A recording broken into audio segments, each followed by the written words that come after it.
Welcome back. All right, we have the Temple of Demeter here, built in 530 BC, and here we are in Naxos, Euthyphro's island, and we want to read a little bit of the Euthyphro for you guys.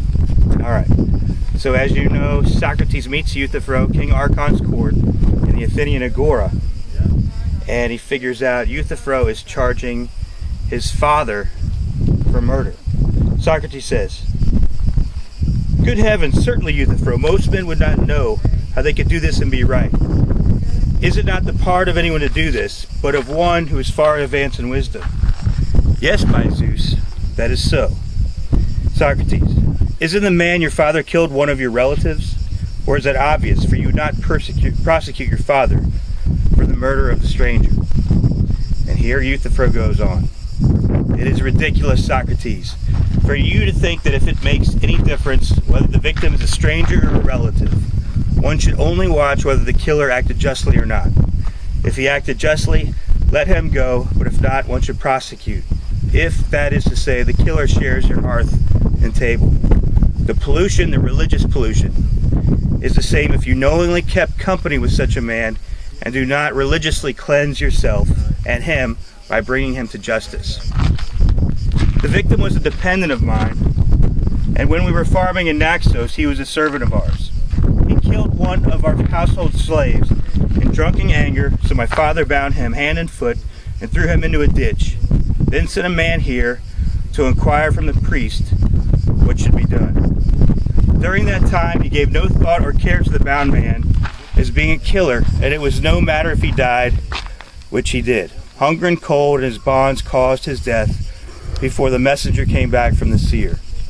Both my father and my other relatives are angry that I'm prosecuting my father for murder on the behalf of a murderer when he hadn't even killed him, they say.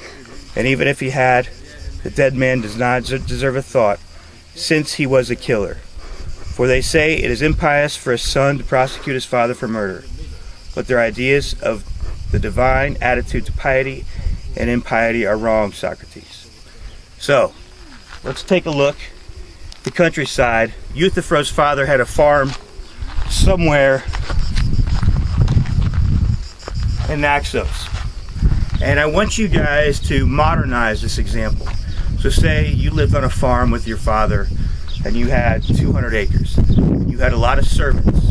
You have one servant, a few servants that have been there for 40 years, and you've known them all your life, all 20 years of your age. And then you have a drifter, and your father hires him. And one night, this drifter who's working for your father gets drunk and angry and kills basically your uncle, a servant you've known all your life. Now, would you be upset if your father bound up this murderer, threw him in a ditch, and there was no police back in the day, so they had to send someone to Delos or Athens to ask what should be done with this murderer?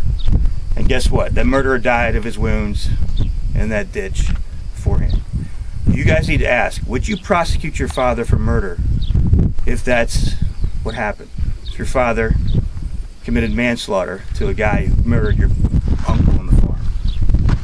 All right, we will say goodbye from Yorula Sangri on Naxos. We'll see you guys soon.